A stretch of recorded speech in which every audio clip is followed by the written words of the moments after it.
don't even know. I think we're all here. Art, we should get cracking, right? Yeah. I guess so. Who want to start it up, Tom? I like the bleachers. Yeah.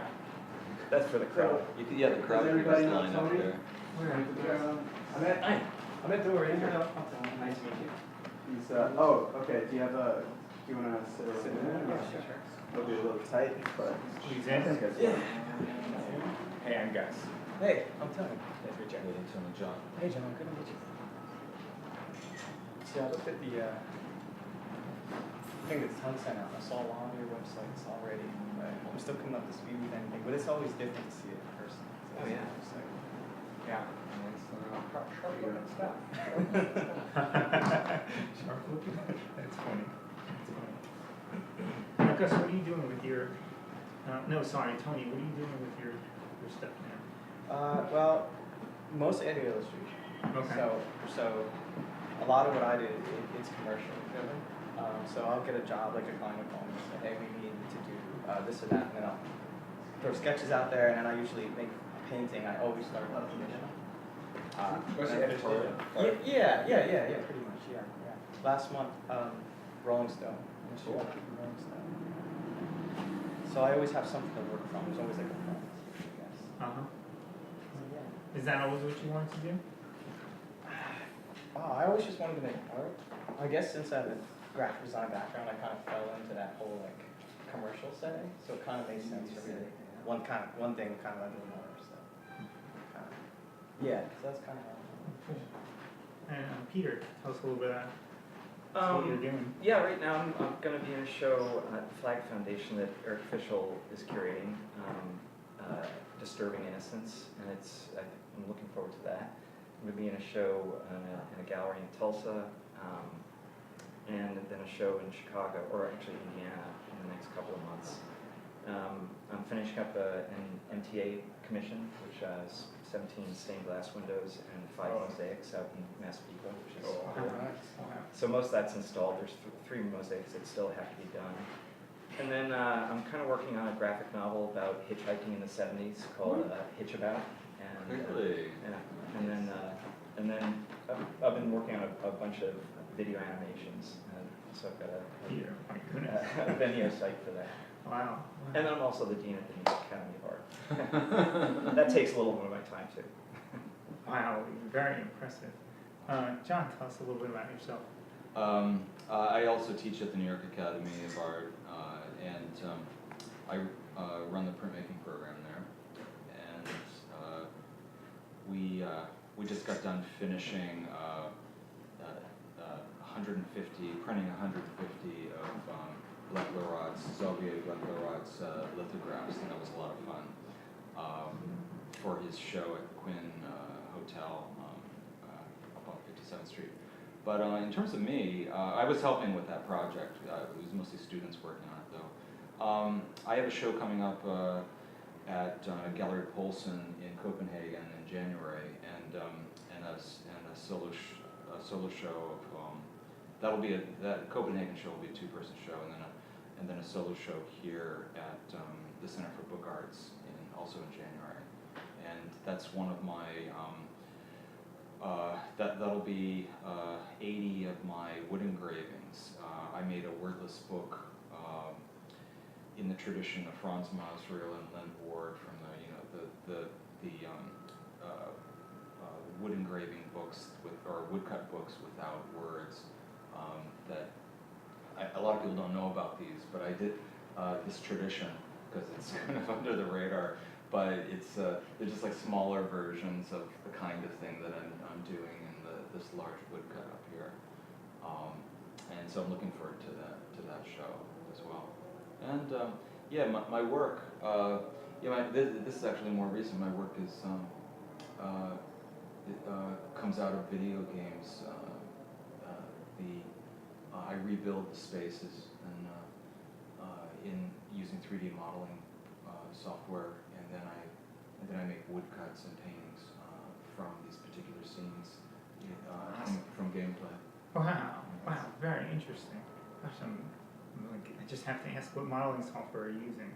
I use a few different kinds, but mainly Maya, because you know there's a lot of architecture, a lot of the kinds of games I like to work off of are like id Software, like Doom, and then later Return to Castle Wolfenstein, and these are all very architectonic kinds of spaces where you're channeling through, and so I build them in Maya, I rebuild them in Maya, you know, and make alterations and put new figures in, and then that are my own choice, and then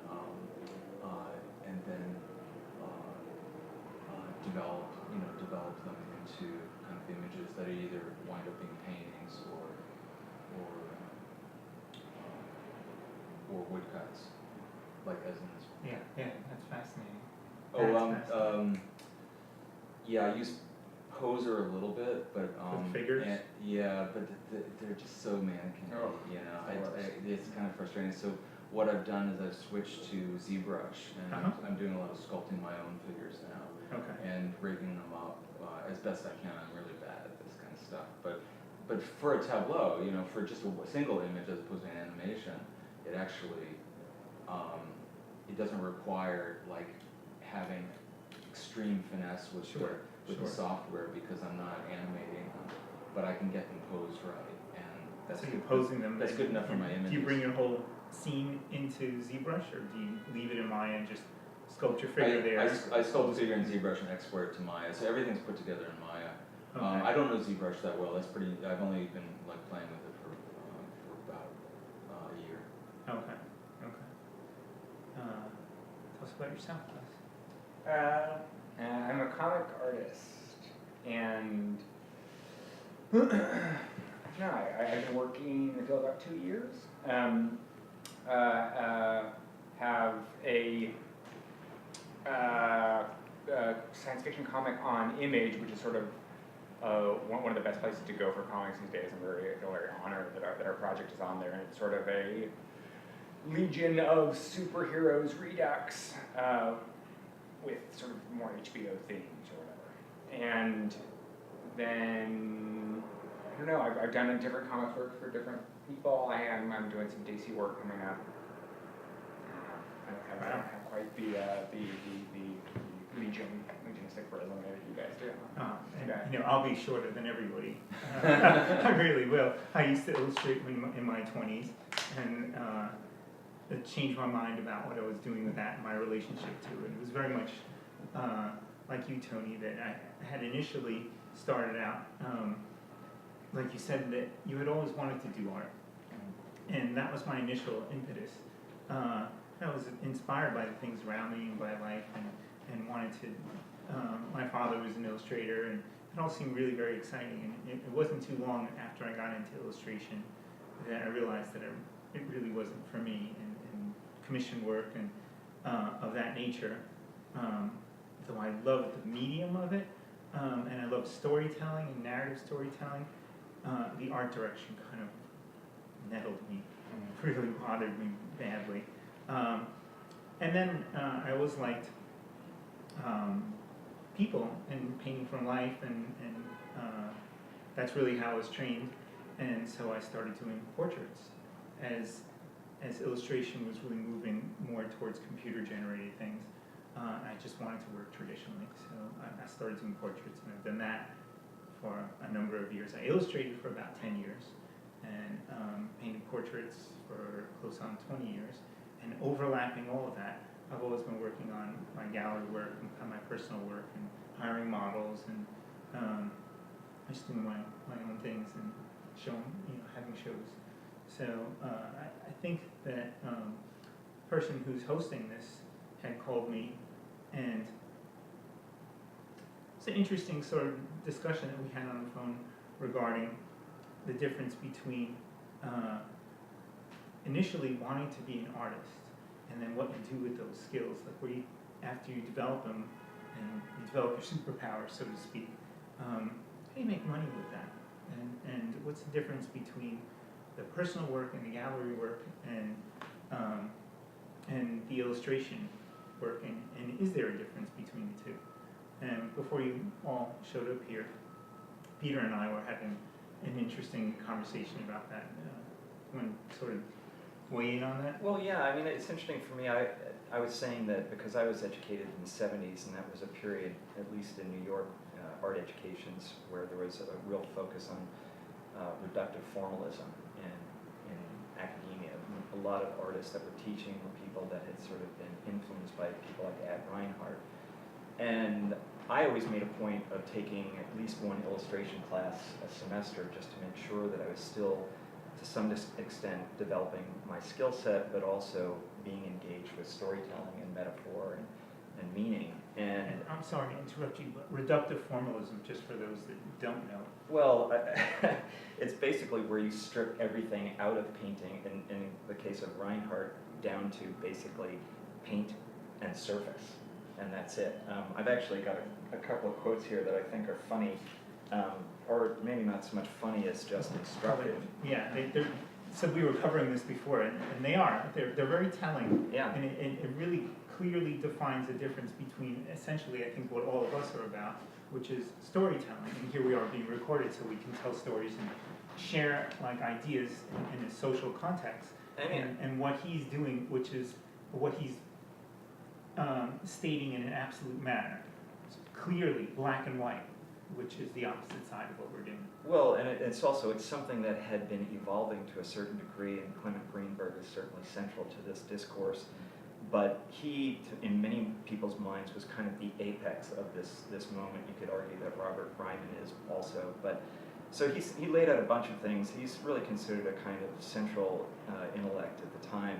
So one thing that he wrote was the six general canons, or the 6 no's to be memorized are: no realism, existentialism. When the vulgar and the commonplace dominate, the spirit subsides. No impressionism. The artist should once and forever emancipate himself from the bondage of appearance. The eye is a menace to clear sight. 3, no expressionism or surrealism. The laying bare of oneself autobiographically or socially is obscene. 4, no fauvism, primitivism, or brute art. Art begins with the getting rid of nature. 5, no constructivism, sculpture, plasticism, or graphic arts. No collage, paste, paper, sand, or string. Sculpture is a very mechanical exercise causing much perspiration, which mingling with grit turns into mud. 6, no trompe-l'oeil, interior decoration or architecture. The ordinary qualities and common sensitivities of these activities lie outside free and intellectual art. And then this is going to be very Sounds like hell. I know, it sounds like hell. Let's keep it up. Let's just stop communicating. Exactly. So later he says the 12 technical rules, or how to achieve the 12 things to avoid, to be followed are, and I'll list these very quickly: no texture, no brushwork, no sketching or drawing, no forms, no design, no colors, no light, no space, no time, no size or scale, breadth or depth, no movement, no object, subject, no matter, no symbols. So this is, I mean, the world that he was trying to construct was one where, and this is the world where I found myself being educated, where everything had to be removed if you were really to be seen as a pure artist. The sophistry is staggering. That is, he said nothing. Like that was crazy. That's contentless. I think what happened is that at that time, so many things in the art world kind of collapsed simultaneously. I mean, I felt this way. So what time period is this then? The late 70s. Well, when he was writing and when he was effective really as an intellect in New York was probably late 50s, early 60s. But I think that this still held sway through the 70s, and then suddenly there's a kind of pluralist moment. And I equate it with the New Image show at the Whitney. Certainly people like Susan Rothenberg, were central to this discourse, and Nick Africano, Joe Zucker, all of those folks. And suddenly people started talking about imagery, but they talked about it in this very reduced way. But at the same time, they were talking about metaphor, they were talking about narrative to a degree. Joe Zucker actually had characters, cartoon characters with text, and Nick Africano was doing some of the same thing. Philip Guston obviously is somebody who was reshaping how people were looking at art making, because here he was, this lyrical abstract expressionist, and he suddenly starts doing these riffs on R. Crumb. So popular culture starts to enter his work, and then in the 80s there's this explosion of the trans-avant-gardia and neo-expressionism and all of this imagery that's coming from Europe, and suddenly this idea of New York as the epicenter of all things visual culture had to be switched around. We're looking at Baselitz, we're looking at Kippenberger, we're looking at the three C's, Cucci, Clementi, and Kia. And all of that stuff started to open up the art world. And it, to some extent, it sort of did away with a kind of monolithic critical structure. And we were talking about this earlier, it sort of opened up a more pluralist world, and there was a lot of resistance to that critically, because in an absolute world of the Ad Reinhardts, you had certainty in a subjective world. I mean, there was a lot of comfort in that, but suddenly there was a kind of relativist approach to critical thinking. So, what do you think of that? Well, yeah, I wrote an essay for this Rizzoli book that just came out on the figure that is kind of reflects a lot of the New York Academy's sort of. Is that the book with Martha Mayer Earlbacker on the Yeah, cover? yeah. Is that the figure? It's called The Figure, Okay. Painting, Drawing, and Sculpture. And in that essay, I think I quoted from either Hoffman or I can't remember what I write, but either Hoffman or Greenberg. But it was similar, not as kind of nihilist as sounding Fascistic as this. fascistic, but it was counter to illusionism, because my essay was all about sort of poetics of space, and how from like the spatial systems, and how from the development of linear perspective by Brunelleschi, and then sort of codified in a way by Alberti, we had these wonderful tools for creating a virtual world on either side of the picture plane. And the picture plane was really conceived at that time as a kind of window. In fact, Alberti uses the term window in his treatise on painting in the 15th century. And the curious thing is that in the 19th century, this notion of the pictorial space as being a kind of an alternative reality, something that you intellectually project into and find meaning, it breaks down. And the amazing thing is, like, Stan Lee and Bernie Wrightson, all these greats of comic, graphic novel history kept that language alive right at the very time when Peter's emerging into the art world, surrounded by enemies of illusion. And So say it's like in that art world, but and Boris and Gregory Sure. Hildebrandt and all those. but even before then, so like I would say, you have this small little part of the art world doing whatever it's doing, but then you have Norman Rockwell, and you have the Golden Age illustrators, and you have like a real pinnacle of just communicating and storytelling. Nobody tells a story as well as Norman Rockwell in his single image. It's just so wonderfully done. He touches millions and millions of people with that one image. I love his work. Surely. But the fine art world, there was a real divide, and Clement Greenberg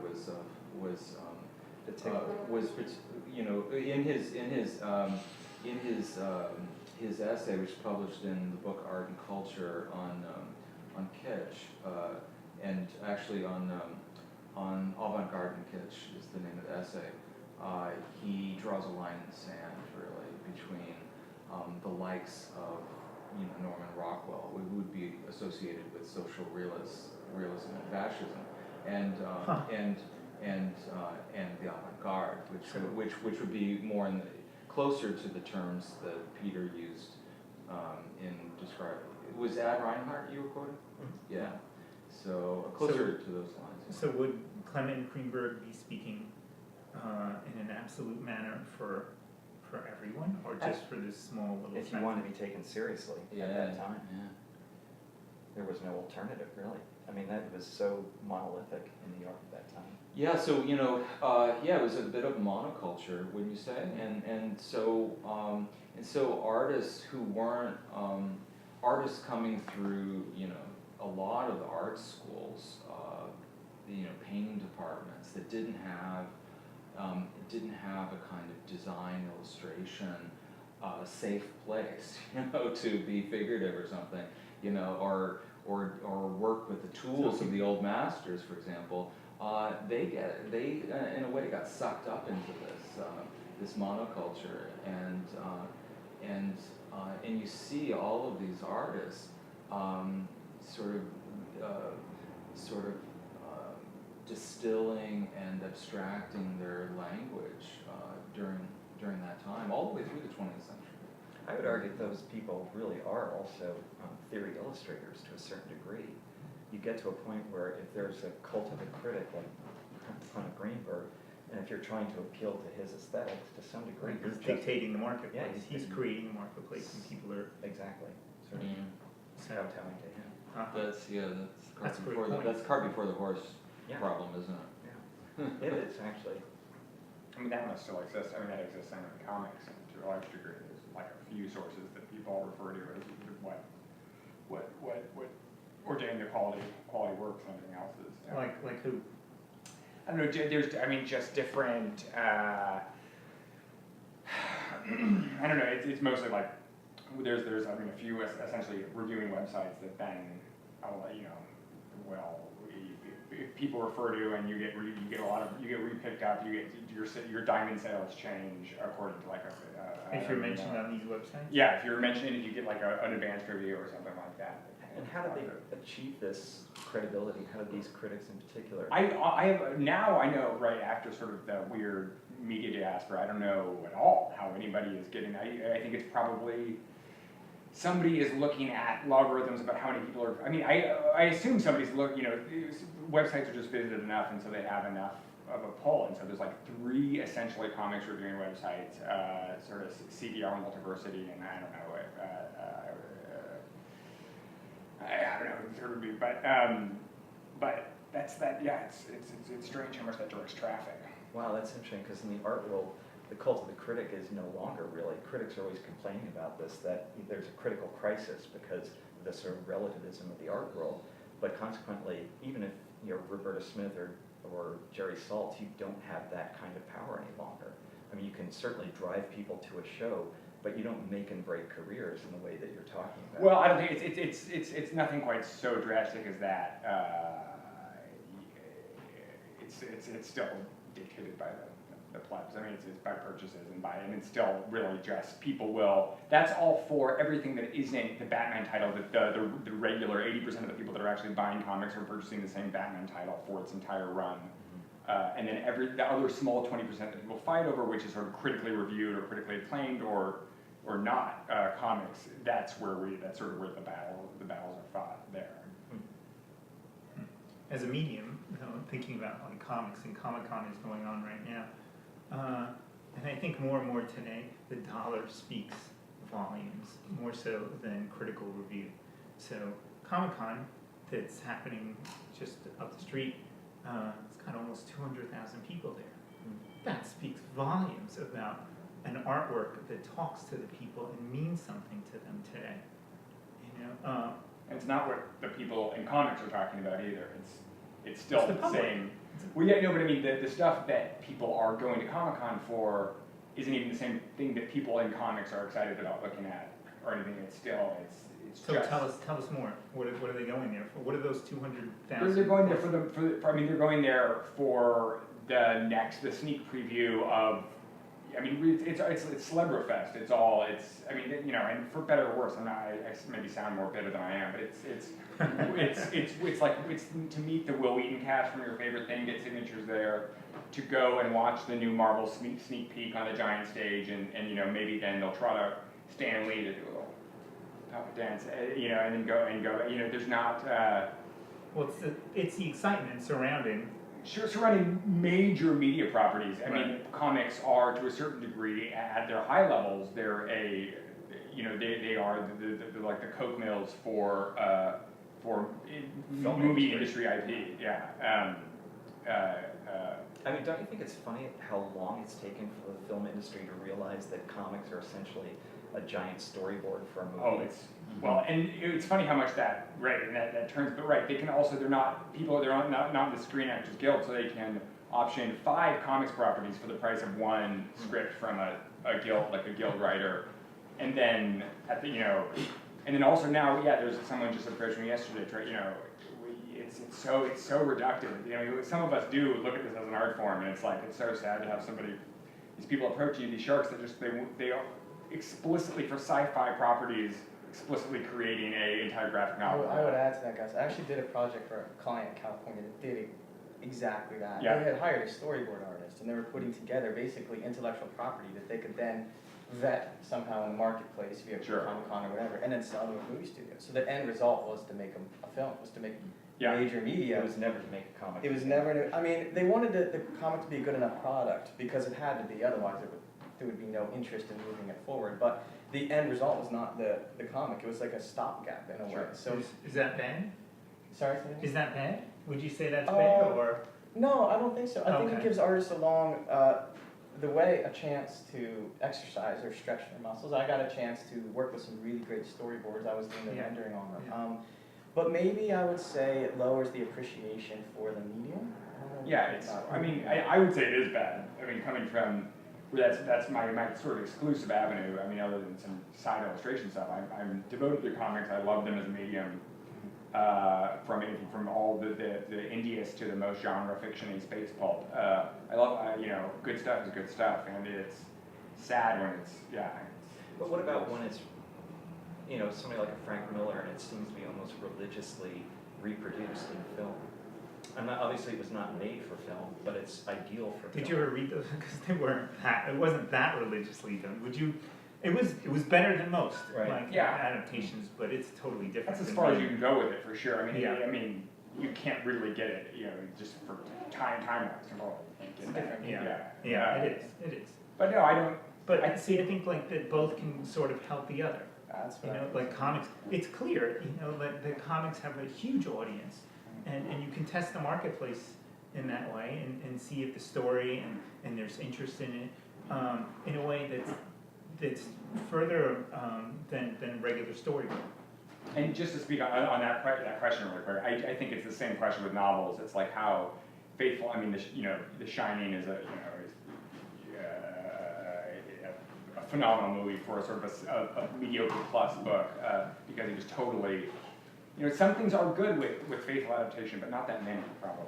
Gus, do you think that the movies help bring awareness to comics that would otherwise not have been known? That's what I mean. That's sort of that's the unfortunate the double-edged sword. It sort of does, but not. But there isn't much evidence that there's much of a sort of the saturations of the marketplace hasn't changed. There's not like big purchasing spikes, and there is very briefly, but mostly for the Guardians of the Galaxy soundtrack. It's not even for the comic that really people are going crazy for. Well, how about Sin City or Walking Dead? That Walking yeah. Dead. I have after the series came out, I got them all. So. Hellboy almost. I think it's maybe that's less of the case, but certainly Walking Dead. I mean, it changed his whole life.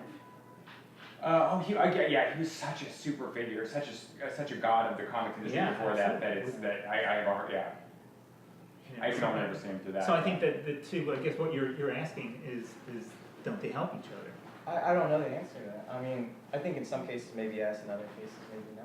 I mean, I guess it depends on your perspective. Can I ask you something, Dorian? When you left the commercial world, what did you feel you couldn't get done in that world that you could in your own studio? In other words, what were the prohibitions in your mind that limited you as an artist in a commercial environment? I think there were a couple of things coming together at a head, and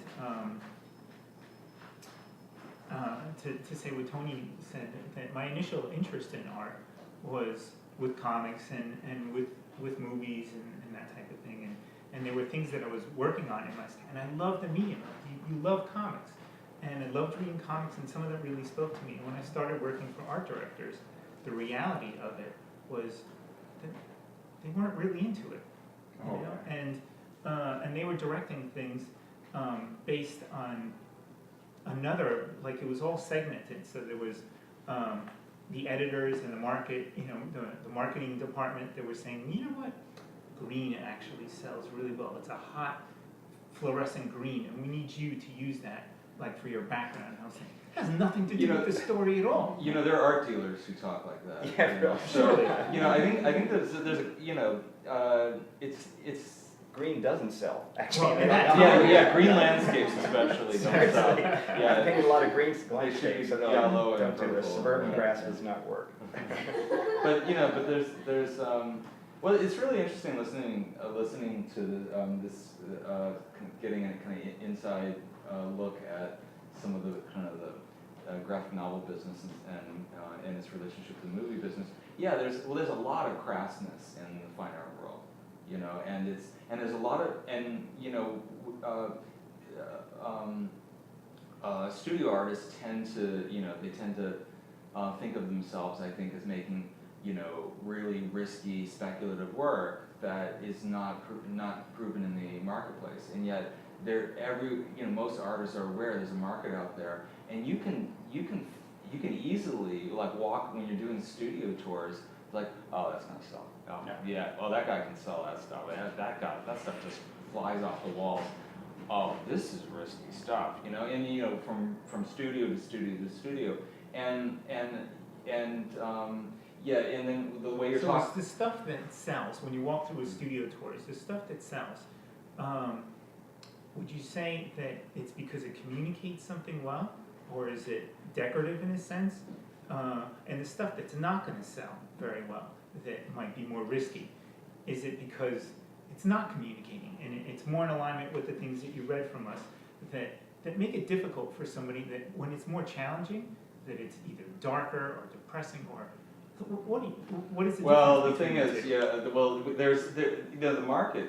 the market keeps changing, but And there's so many different markets if you simultaneously. follow like certain aspects of the New York market, and for me it's mainly kind of figurative work that I look that I keep track of.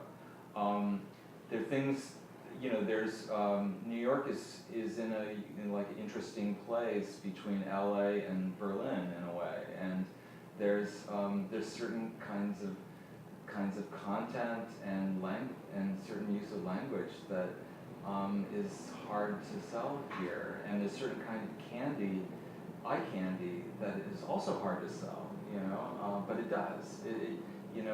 But in LA with certain galleries, they do really, really well with the eye candy, which is harder to find in Berlin, and and that's just a sort of one spectrum, but there's So many spectrums. Are you defining the eye candy as something that's? Can you define that? Like, what? Well, I would say that. People coming out of the art center, kind of. Yeah, and there was a show up in Connecticut called Pop Surrealism back in the 90s, and I think that's where the term was coined, and it included a lot of LA scene artists like Mark Ryden, but also it included John Curran and Lisa Scavage, but they were more the minority, the New York artists who had that eye candy. But it was more for them. It's more in quotes, Whereas I think for the pop surrealists, the core of that culture in LA, it's much more sincere. Yeah. And but anyways, I think Germany, for example, has this. They do. There is something like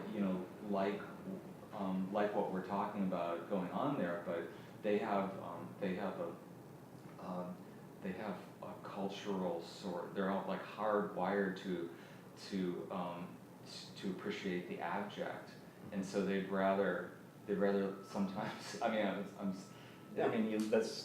To a degree, even when a Richter piece or Toyn's is like beautifully done, it seems to have an abject aspect to it. There's like this almost cynical realism that's Yeah, one of the most influential sort of philosophers, writers about aesthetics, from the Frankfurt School. He teaches at Princeton. I'm spacing out on his name, but it'll come back to me later. But anyways, they there is a sort of Buchla. Benjamin Buchla? he would agree with it, yeah. But yeah, there's a kind of repulsion towards kind of America's love of that kind of sweet image, that eye candy, that It's different markets. that kind of a certain kind of eroticism of visual language that you see less of, and instead there's more of an embrace of a kind of Kafkaesque. Let's move in that direction. I like that. What's that? Yeah, let's move in that direction. That sounds good. Yeah, me too. Really, Yeah. that's the I want to be in both places actually, but. I think the world's big enough. We are in both places. That's America. It's in between. Yeah. Oh, I'm sorry. It was Adorno. Yeah. Yeah, Adorno's major work on aesthetics. He couldn't even write it in New York. He had to get out of America to write the thing, and he certainly embraces Kafka, this kind of model for kind of the darker, more abject side. So Tony, you're working mostly as an illustrator. Does that even play into like modern illustration, where my field is, and I'll sort of keep trying to touch on what you were asking earlier. Illustration in some way speaks to the marketplace. They're trying to take some kind of narrative and speak to the largest group of people to essentially sell something. Quickly. Right. Well, quickly and sometimes not. You know, like a book you can sit with. It can have ideas. A book needs a cover. You know, or some stories like have some resonance and can sit with you for a while. Mm-hmm. So it's using an image that's going to appeal to the largest group of people, or a targeted group of people, where the kind of work that we're talking about in the fine art work market, where that's such a narrow sector of people who are even going to understand what that even means, or it's even going to appeal to them. Or have the money to participate in. Right. So how does that play into what it is you're doing with your work? Oh, geez, that's a good question. Well, I try to, this is going to sound counterintuitive, but I try to not let that affect me personally too much. When I view my work, I kind of think of it as my own personal expression. It just happens to be relevant to whatever content I'm working on, even if it's my own personal piece. So I try to not let that question sort of bear down on me too much. But what I can say is you're absolutely right about it being about the market, about the dollar. And I think that a lot of magazines and editorial pieces now, as everyone starts to sort of cling for dear life to printed publications, they keep trying to find the newer thing or the hot thing, I guess, in illustration. And I think it's taken leaps towards something that's a little bit more avant-garde or risky, I guess. And to that, I think that they seem to be looking at more avenues within fine art. Maybe not fine artists themselves, but illustrators who are inspired by fine artists as opposed to sort of more traditional means. I mean, they definitely still have to communicate, and it definitely has to communicate quickly, in my opinion. Depending on what you're looking at, for me at least, it's always figurative. But I think that they're starting to try to find different ways to make things more exciting, more shocking, more whatever they can do to sort of stretch the imagery to bring more into it. And I think that they're starting to pull for fine art. So to that end, I think that, I don't want to say the two are coming together, but there's definitely more of a crossover now than I think that there used to be. Can I add something to this conversation? It's something that we were talking about Rudolf Baranek earlier, an instructor of mine at Pratt. And at one point, I had this conversation with him, and we were trying to make distinctions between illustration and art, applied art versus fine art. And he said, you're asking all the wrong questions. He said the question ultimately is, does the person making the piece of art need to make it, as opposed to just being able to make it? Is there some kind of personal obsession that's driving this person to make the thing? So that's much more important to me than whether it's commissioned, who it's commissioned for, if there's a market for it, or no market at all. Context. Yeah, the context really is what's driving it. Is it this sort of personal obsession that some people have with visual culture? And that could be for anything.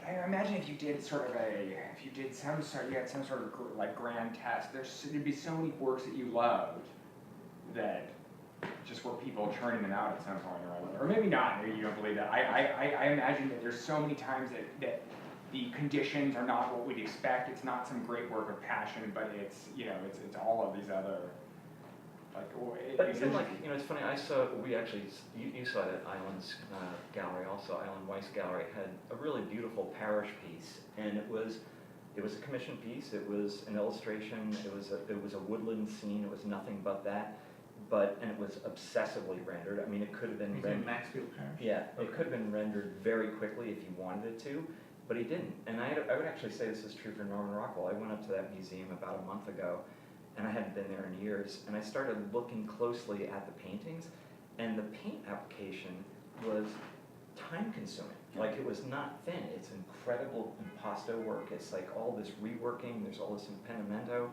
and you find yourself thinking, why, if it's an illustration, why didn't he just do it quicker? And it was because I think he was obsessed with doing something in his way, you know? I mean, in my mind, that need to make something was there regardless of whether or not it was the Saturday Evening Post or...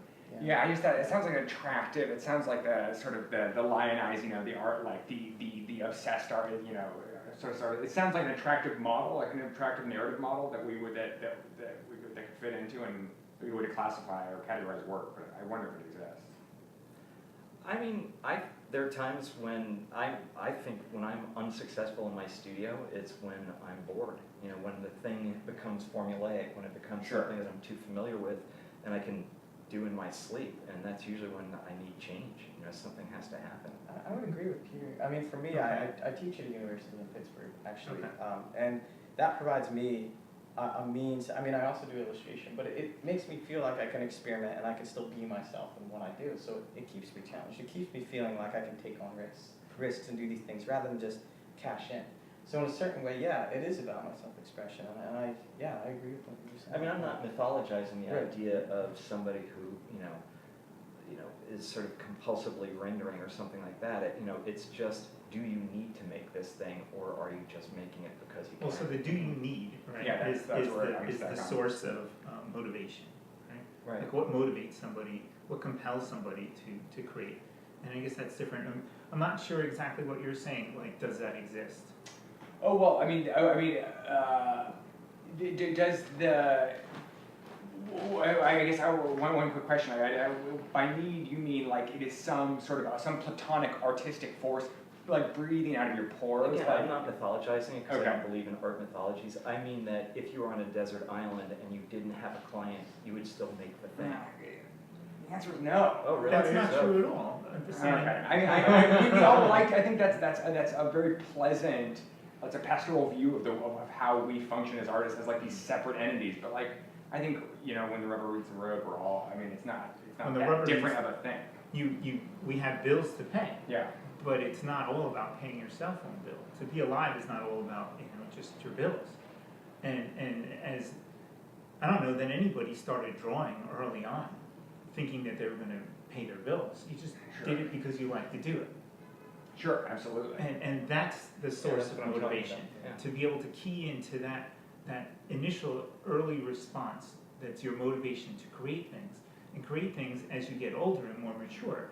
Create things that are in relationship to the world that you live in. It's funny. I used to when I was a kid. I did comics. I just liked the idea of being able to have like the Don Martin comics come out of my own hand. Absolutely. You know, because I could see them. More but Joker and then I Jack. could maybe like do somebody else in that style, and that was such a thrill. Absolutely. And there was no commercial sort of. There was no motive. There was a little bit of sort of maybe something I could do, and maybe if I could get some recognition for it, but I don't. That happened by surprise for the most part. But I used to hire people in high school to draw, to make drawing copies of the book covers that your father did, Boris Vollejo, of the Gore series. Sure. So that I could have a drawing of that. because I couldn't draw that well, and Huh. and then once I had accumulated several of these drawings, then I started to try to like develop my own skills, see if I could draw that well. Yeah. And it was, and you know, that R. Crumb book, you know, where he's talking about like why he does it, and or why he did it when he was a kid, and it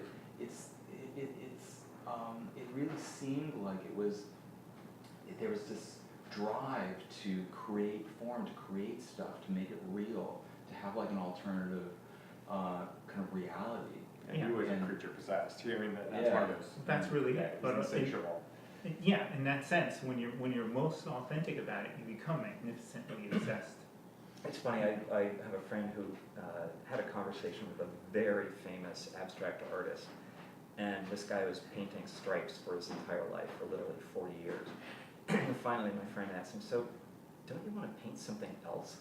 And he said, and the guy said, I'd love to, but the critics would savage me.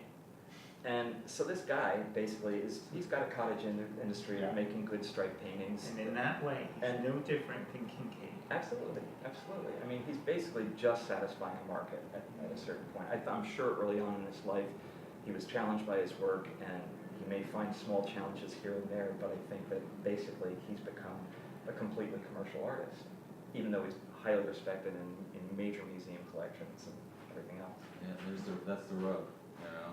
Yeah. It's like, you know, because we like to wear this sort of idealistic hat sometimes. It's like we're really taking risks, but the risk takers are all over the place, Yeah. and It's they're messy. and they have to share the table with these crass operators. Yeah.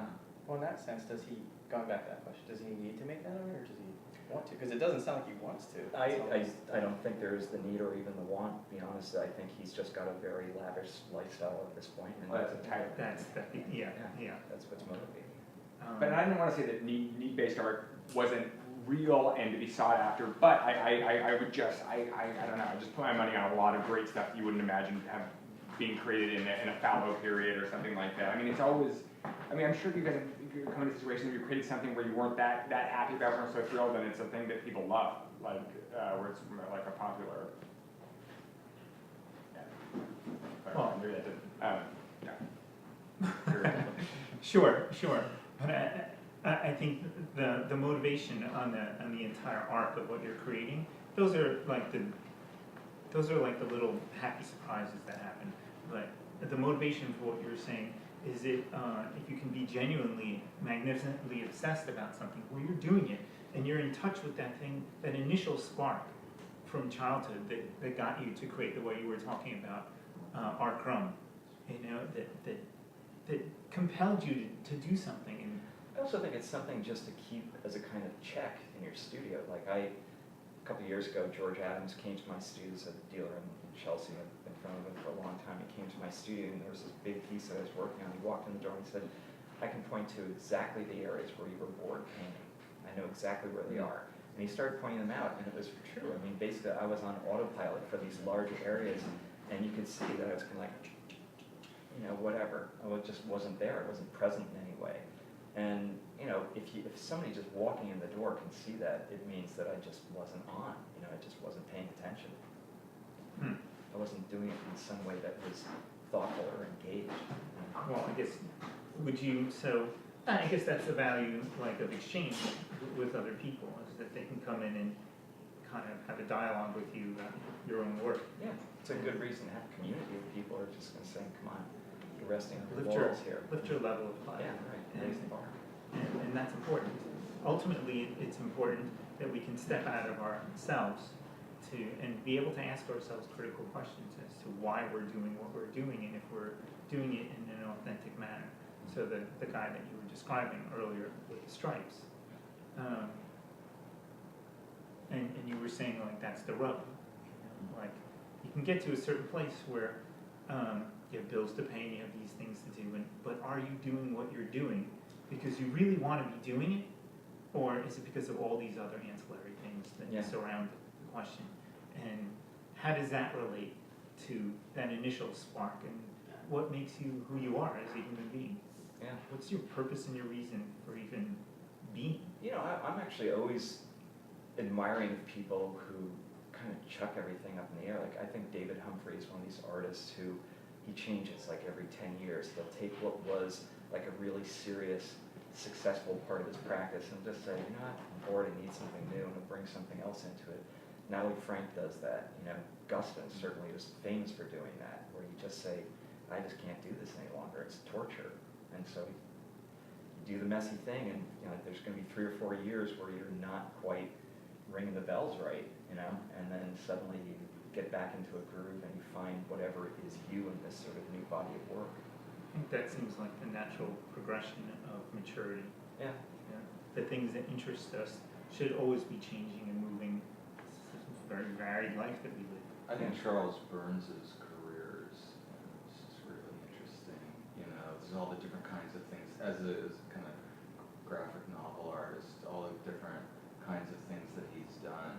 And the most I subscribed to The Believer for a number of years, and he was doing the covers every month for The Believer, and just forcing himself his style into that sort of structure. And then now he's not doing it anymore. It doesn't seem, because I haven't seen him on the cover. But do you think people like Brad Holland or Matt Mahern do the same thing? Like they have the kind of carte blanche relationship with their art directors that they just get to do what they want to do? Or are they also kind of under a kind of scrutiny that forces them to make compromises? Is there such a thing as a carte blanche relationship with an art director? That's one of the reasons why I got out of it, you know, out of illustration, because having exposure to people who are at the absolute top of the field, right? And I saw that what they were dealing with, and I was in my early 20s. So I started illustrating when I was about 17, and I started making my money when I was like 11, you know, with art. And I was like, God, this is great, I'm having such a good time. And at 17, I started to understand more. And by the time I was 20, I was thinking, oh, wow, I can see the trajectory. I can see where I'm going to land up, because I could see, you know, like the people who are in the top of their game. They didn't have that romanticized view. The question that you just asked is the question that I was asking when I was like 14. Wow, I wonder, it'd be great. I have all these fantastic ideas that I'd like to do when I actually have my superpowers. You know, when I can actually do what I want to do. Yeah. And then I got to see and speak to, you know, a lot of these people, and not one of them. No, they were all told what to do. And Wow. sometimes, you know, I could see behind the scenes. There were fantastic ideas that were so much better than what they were being art directed to do. Mm. And in the end, the painting that came out was such a pale, watered down version of what it could have been. Mm. And I thought, oh my, that happened to me. It happened to every single person that I know. I would venture a guess to say that that's been a part of your experience. For me, it depends on the client. I don't know. I mean, going back to that piece I did for Rolling Stone, I don't know how much I can say or not. But I mean, it was pretty much, I spoke with the art director and I said, what are your ideas? And I said this, I was like, it's something with water. I picture this and that happened. And they're like, oh, okay, that's interesting. Give me some sketches. So it was up to me to have the initial like idea behind what I wanted to have happen. But after that point, it was like, go to this, do this, do this. And I don't know, I went to school with School of Visual Arts. Do you guys know Sure. Marshall Ayers, Sure. Yeah, he's great. So you study with Tom too? Oh no, he's undergrad. Oh, that's right. Yeah, but Speaking of book covers, yeah, that American Psycho, American Psycho, Ghostman cover still sticks in my brain. oh yeah, he's an icon. British, yeah. Well, I guess his whole philosophy, not to like summarize and put words into his mouth, is really you just have to put you out there and they'll hire you because of you. And I found that that much is true. But when it really gets down to doing the work, it has to be art directed. And I think we live in a time now where the editors, maybe, I would say, might have more power than the art directors. So there's a lot of like Sure. chops going on behind the scenes. So Sure. in my experience, it's up to me to develop the idea, but then it gets heavily edited down to whatever they need. And that can be painful a little bit. Tony, can I ask you something? Sure. If you won the lottery and you had an endless amount of money, you didn't have to worry about Here we the- go. Here we go. Here we would go. would your work be any different? And Do you think you would be as productive as you are right now? that's a great question. I don't think the work would be any different in its spirit. I think you know, I put my work is really, really dark, and I have to realize that it's not commercially open, so I only get commissions, you know, like I tend to get more around Halloween, or for certain publications, they're looking for something like that. But I made that conscious decision, so I think that, no, my work wouldn't be any different in that sense. What was the other thing? Would you be as productive as you are Oh, right now? In other words, would you be in the studio, like, just cranking out paintings and, you know, doing your thing? Geez, that's the other side of the coin, because I think with illustration, when you're given a prompt, it's like, okay, time to execute. Well, the It's prompt is a something kind that- of cool thing sometimes. Right. It's a target to shoot at, and for me, that helps. Yeah, so I don't know how to answer that. It's tough because it's like 50% of this, 50% of that. There's me doing my thing and being who I am as an artist, and the spirit is there, but then there's also the editing that happens from the commercials. So the prompt when we were children, with that initial spark, wasn't financially driven. We did it just because we did it, we liked to do it. Right. And Everything was crazy when we were a child. you It was a weird DreamWorks, like, yeah. you know, you get absorbed with the things you really love doing. Right. And there's no prompt to it. Right. You do it because you like to do it. Right. And in some way, that strikes me as the answer to like that question. Like, You know, I don't know if this is a parallel to this, but there are times in my life, and I guess doing an MTA project is like this, where you're commissioned to do something. And there are certain commissions where if you've got a great client, they just say, look, I just want you to do your thing, just whatever it is. That's a great client. That's a great Right. client, but that's really rare. Usually, I mean, one woman wanted me to do a portrait, and she said, I want to be lying on a sarcophagus with 2 huge steel bowls on either side. And I was like, I don't think I can do that, you know? Cool. But I did I'll do that. I'll do that. But, yeah, naked too, so, but the MTA thing, one of the troubles, and you always hear this from artists that are doing public commissions, it's like it's art by committee. That's right. Too many cooks. How many cooks are you going to have in the kitchen? Right. That was one of the. Muddies it out quite a bit. Sure did. I mean, the thing is, I mean, I felt like I was very lucky with this project because they gave me very little coaching. They just said, put together a proposal, I put the proposal together, and they accepted it without edits. The downside is when I was putting the proposal together, I still had in the back of my mind, what are they going to find acceptable? You know, how far can I push this? If I want to have some kind of subversiveness in it, how can I slip that in a back door and still get what I want to have happen in the piece? And Mark Tansey, who's a wonderful painter and a friend, and he actually started out by doing op-ed illustrations for the New York Times. And that was how he was always, and I think it actually shaped who he is as an artist. He was always trying to find some way to hide some imagery, to get around the art director, to slip something in, and to have a sort of second language, whether it was anamorphic projection or hiding images within images, so that he could sort of get his message through. And that's really That's Yeah, really so that's disguised. really interesting because Slavoj Žižek talks about this in an essay called "The Inherent Transgression," which is a really it's a really kind of subtle way that film directors were able to suggest that the romantic couple actually had sex, but then also be able to make a plausible denial that they ever had sex. Yeah. Because, for example, I could get in Casablanca, they're having a conversation, they kiss, and the conversation is continuing with no interruption, what seems like an hour later after Something smoking happened. in another room, in the bedroom. So like, what happened there? And the thing is that the decency codes, the Hollywood decency codes, created a climate, and under an oppressive regime, like Zizek comes out of the Soviet bloc, and I think he's like really sensitive to how this happens. Yeah. That you have to work so much harder to get what you want, and so the subversive creative act is sophisticated on a level that in a totally free situation where you can say whatever the hell you want, Right. comes across as very self-indulgent and kind of dumb. Complexity. Yeah, and so I think there's a level of sophistication there that in the example of Tansey, it really it really makes those works really quite rich. Yeah. I mean, maybe the intent behind the version though, it's fun just to talk to people who are paying you. I mean, that's like, it doesn't have to be super, you're not trying to bring down any sort of regime, you're just messing with people. Yeah. Well, I mean, When you don't, when there's nothing behind it, when there's no. Yeah, and obviously in the Times, it's a very liberal environment, so Yeah. I'm sure that to some degree, they probably would have accepted what he wanted to do. Yeah. But I think he was just being obstreperous. He was just saying, you can't tell me what to do, so I'm gonna do my own thing by hiding imagery within imagery, you know? Yeah, I did that's part of a series I did for the Lexington Hotel over on, I don't know, 47th or whatever, and it was that in a comic series that was, there's like little, it's a family hotel, and there's all these little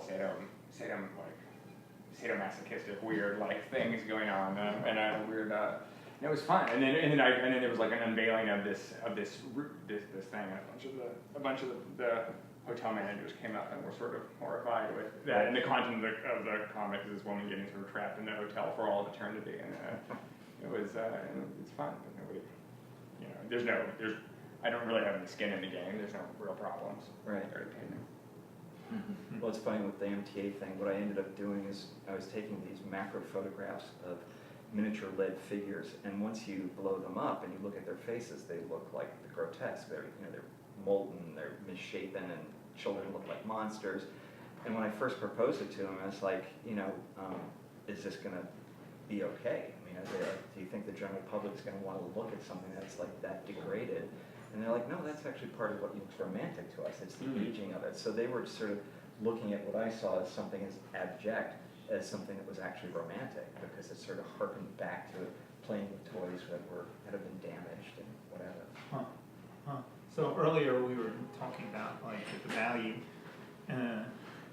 in today's world is that we can have a plurality of ideas, and I would say like that because of that, then it's open to exchange, right? Like in that same way that we'll say, what do you think of this? Does it look grotesque? And no, actually we see it kind of romantically. Yeah. And then you throw it into the marketplace and then see how people respond. Well, one piece that I did years ago that was sold in Chicago, and it was, I was sort of cobbling together a bunch of different suburban images, and one of them was a little girl sort of riding her father, and she was pulling on his tie in a way that looked like it was strangulation sex. And so I was having all this like creepy stuff happening in it, but it was just close enough to normal that you could accept it. And the person who bought it was like, oh, I just think that's the sweetest picture I've ever seen. And it's like, all right, works for me. As long as I get to make the painting I want to make. And I guess maybe none of us are as famous as Mark Tansey. But at a certain point, I think people are hiring him just for that, knowing that he's going to throw some things in there. Yeah, it could be. Although it's not a straightforward painting to make something sweet. Yeah, I think. I can't speak for Mark absolutely. We've had enough conversations that I think this is fairly accurate. I think he's always worked best in a slightly adversarial environment. So the adversaries, for the New York Times was the art director. The adversary for much of the 90s, I think, for him was the critical environment in New York. He was always sort of poking them in the eye somehow or other. And I think even still, like when his dealers insist on putting together a show, he always puts it off. He keeps putting it off and putting it off because I think he likes to have that sort of provocative relationship with someone where he's essentially saying, I'm making terms of this relationship. I won't comment. No, but yeah. I don't know that. I don't think I could function under that. Yeah. Well, some people need the stress to move. It's a very functional prompt to move your fire. I don't know. We run our course. Maybe, I don't know.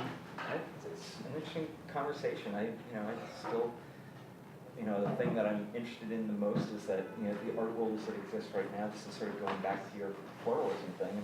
It's a problem, and at the same time, I would not want to work in any other environment. To be in an environment where you can do exactly what you want to do, find an audience and find some kind of critical structure. Great. That's a great time would be a I lot. mean, I can't think of any other time in history where that's been the case, can you? I mean, there have been heated times in, Paris in the 20s where, there were multiple things happening simultaneously, but this seems like it's the most expansive in a strange way.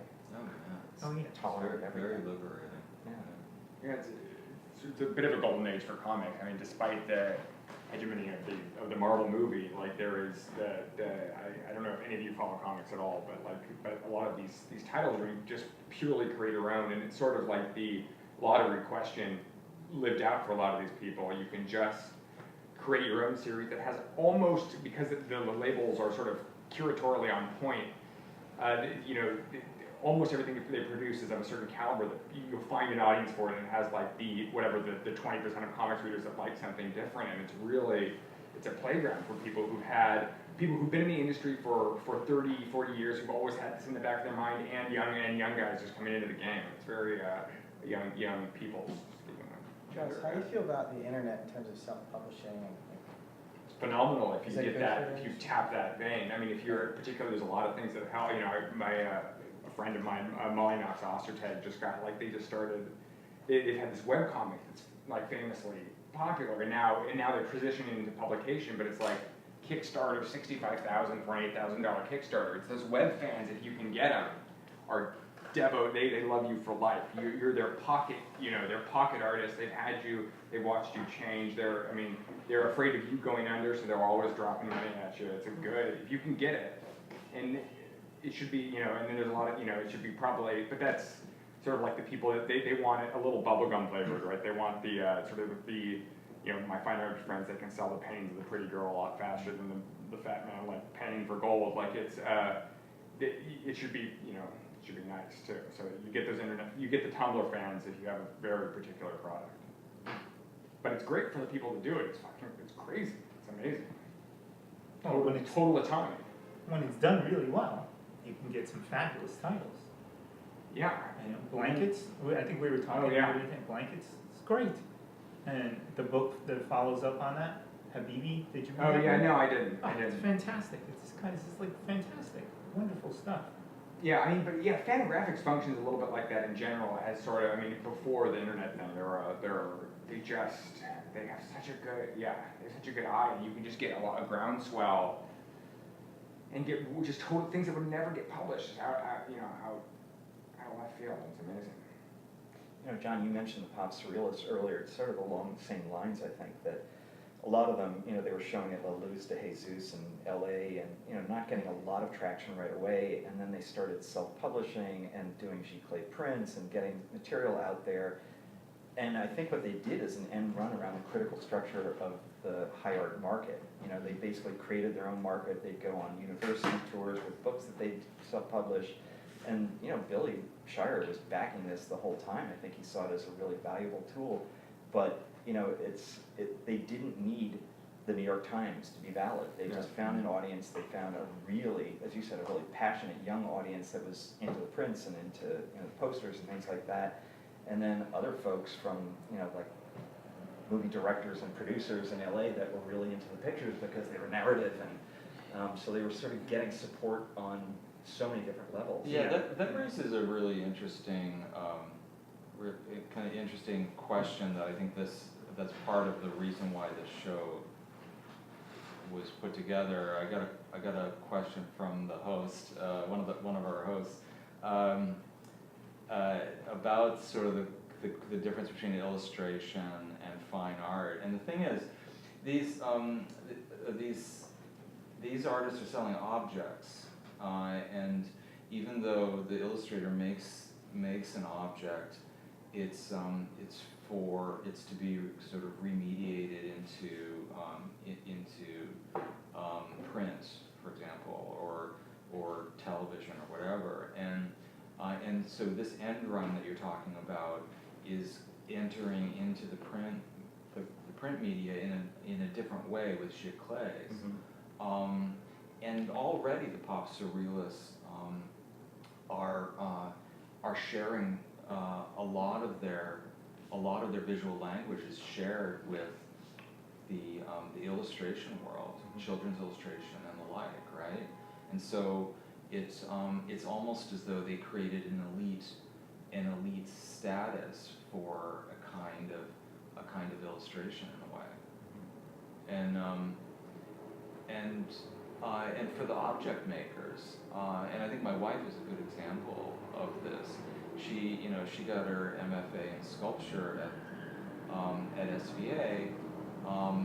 At a certain point, after having successful exhibitions of her paintings and mainly her paintings, she returns to sculpture, but as a jewelry maker, and her price point shifted dramatically from several hundred to thousands of dollars for an object.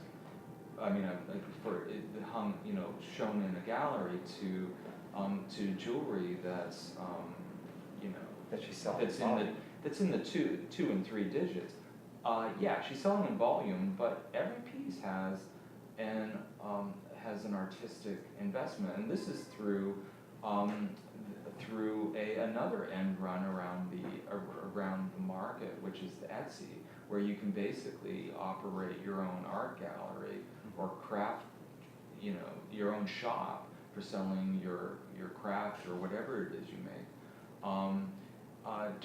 Sell directly to your customers, so you don't have to. There's no middleman, and the middleman is for oftentimes that art dealer is playing that role of the evil art director at times, and or seems like evil, but he's out to sell your work, right? So he's supposed to be on your side, but there's something inside you that's telling you that the stuff that he's telling you to do with your work is poison, Right. And so there's I think the new social media, the new outlets we have are really creating a kind of renaissance of production and getting new ideas out there and finding an audience. Because sometimes, I mean, even if you're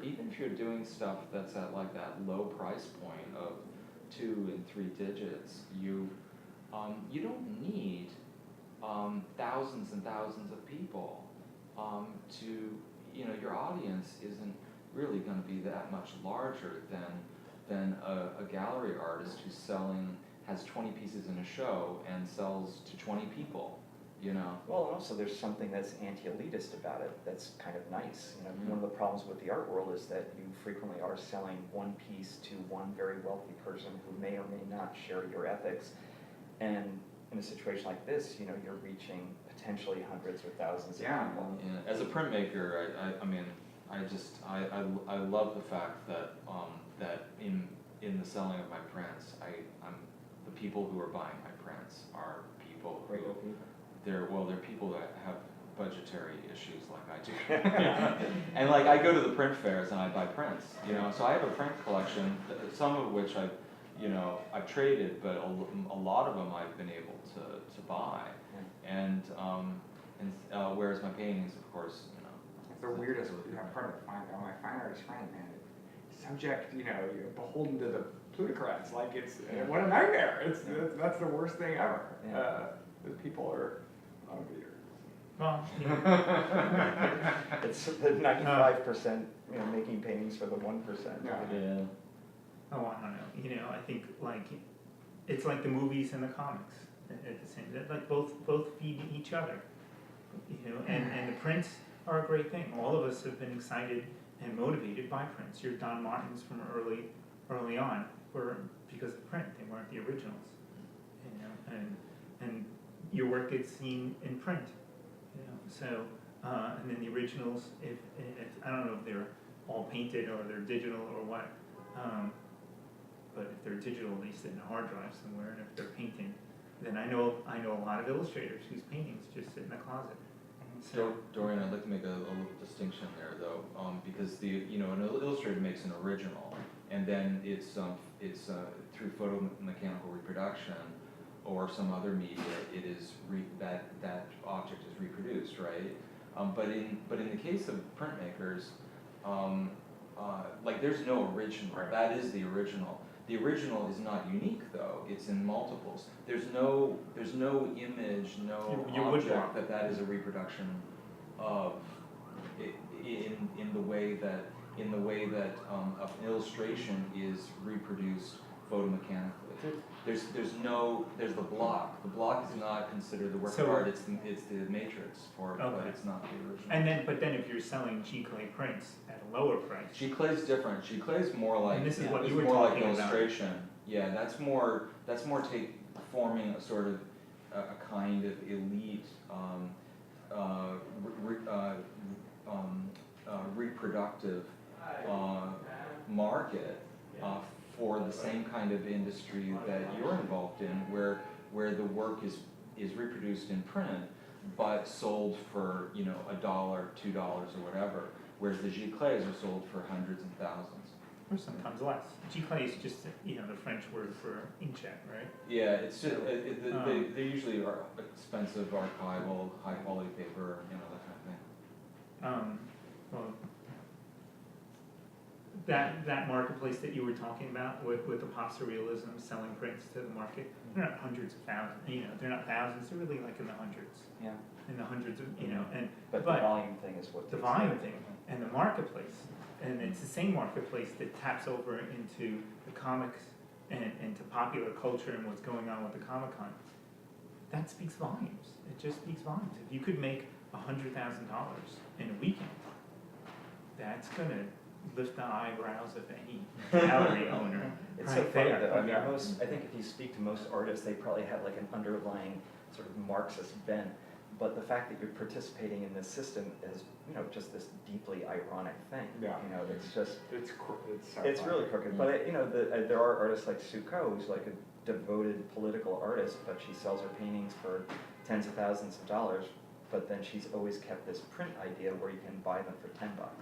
She comes and gives a lecture, she always brings a stack of prints that are probably, editions of 300 or something like that. Yeah, large, I'm sure. Yeah. When you said original, when you said you do 3D modeling, do you consider that an original, or artists will only do the 3D models? Are they more like printmakers in the fact that digital work is not necessarily an original, or do you consider a digital file an original? The digital file is no different than if I built a 3D model out of plywood in my studio, which I did before Nicola Verlato turned me on to Maya. I mean, I was I was basically evicting myself out of my studio because I had too many plywood models that I had built for my paintings that I didn't want to destroy. But the thing is, those were there to serve the artwork. I don't consider those works of art. They're not They're really part of the process. they're part of the process, and so the 3D model is like that. But if I did that, if I really pushed it, then yeah, I could consider the 3D model my artwork. The problem is when I click print and then I get an inkjet print of it, I'm so let down because that thing is so flat. It's so lifeless. The machine got in the way of my relationship with that space that I created, and so I feel like there's more of me in the 3D model, the digital 3D model, than there is in the printout that comes from it. Just a hypothetical question, but let's say that there was only one of those files ever made, and it was on a hard drive somewhere, and it went into a gallery on its original screen, and that was the only one ever made. Would that be able to sell like a piece of fine art for the high amount of money, or just its If very you ask nature? anybody, the good place to look for this is the auction houses, because that really sets prices for the art world in a legitimate way, at least in terms of the marketplace. But one of the hardest things to sell, if you ask anybody at Sotheby's or Christie's, or the hardest thing is like a digital video, because it's endlessly reproducible, and people try to do it, there's no market for it. That'll change. Matthew Barney's, yeah, I mean, You can find them online, you can watch all Surely. of Yeah. the. Why would you buy them for, you know, hundreds of thousands of dollars? There are ways of sort of marketing it so that it seems like it's a more special thing. But and they do, I mean, you know, the gallery does sell them as primary objects, but when they come up at auction, they don't sell. Well, you know, taking that, just backing up from that slightly, in answer to your question, 10 years ago, or maybe a little more, you wouldn't have really seen too many digital printouts in galleries, but you do today. You do see mixed media, and again, I would say it's the market that dictates what it is. Things change, and even in the auction houses, you know, a Bouguereau or a Waterhouse painting was very popular in the 50s, and you could pick them up, you know, at auction very inexpensively, but you wouldn't pick them up today inexpensively. So what happens is just the people who are young that are collecting the pop surrealists now and are excited about that, and they have no qualms about digital stuff. So when, you know, when we're in our 60s or 70s, and those are major collectors, the whole world will look completely different. I'm excited about that personally, you know, because I do so much with technology. I'm curious to see where that goes, and also with devices. I wonder how that changes. Well, How you we have trade these, and I mean, we have these, you know, you gain some things and you lose some things. You know, pen and ink, you know, for comics. The greatest pen and ink illustrator, as far as I'm concerned, would be Joseph Clement Cole. Do you know his work? And so Clement Cole is you know, to use ink, it's like magic. But then, you know, things drop out. You have photography, and that comes in as a technical tool, and he doesn't even know who it is anymore. You know, so you know, and there are people today doing like painting. Probably, you know, a bunch of years from now, that might not be the case anymore. I mean, I don't know how much further you want to go with this, but I mean, all of us to some degree, I think to a large degree, are very invested in craft. I mean, that's something that you never talked about in the art world years ago, but now the notion of like something that's really finely made is kind of an interesting thing, and it's something that really is, you know, I think it's what's made the pop surrealist so successful. It's like you look at those things and they're kind of miraculously painted, you know? Yeah, comics is sort of more craft anathema. It's not it's volume, it's production. You're telling a story. You know, the pages, page by page, it's disposable content. You're sifting through it to get it to solve like a whole thing. But each individual, you know, it's more than the sum of its part. You know, it's like it's, you know, read more like a novel. You just flip through the pages. So it's But the not, comics that are done really well, page for page, are done really well. Like some Neil Adams stuff, or you know, or Jean Girard and Mobius. Yeah, the god sure. of all beautiful things, beautifully crafted. But even so, it's still sort of disposable. You're moving through it piece by piece.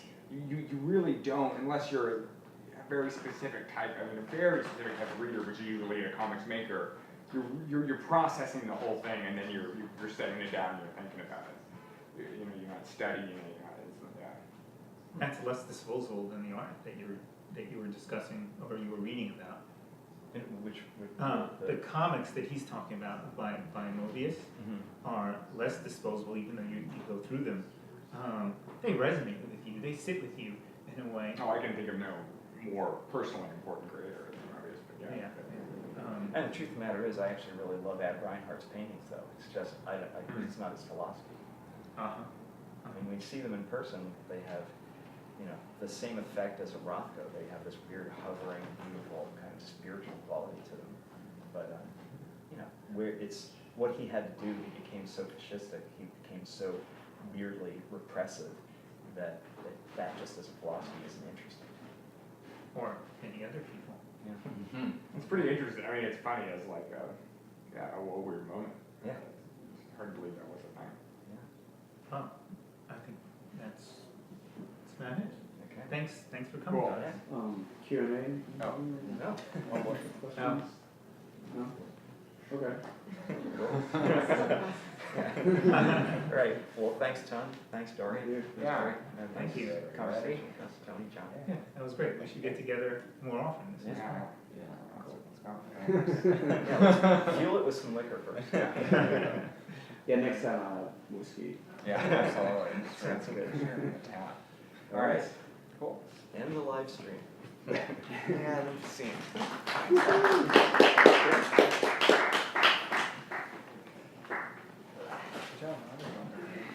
Wow. Got hot in here. Yeah. You're right by the light. The light's like right on you. Noise, but Oh, yeah, that's why. You're gonna look like God with the light right on you. It's gonna flare out. Yeah, thank you, it was fascinating. So this is the opening. It starts now. Great. Or it's six. Great. No, what's digital stuff you're using? Terrific. Oh, well, I always start with painting. I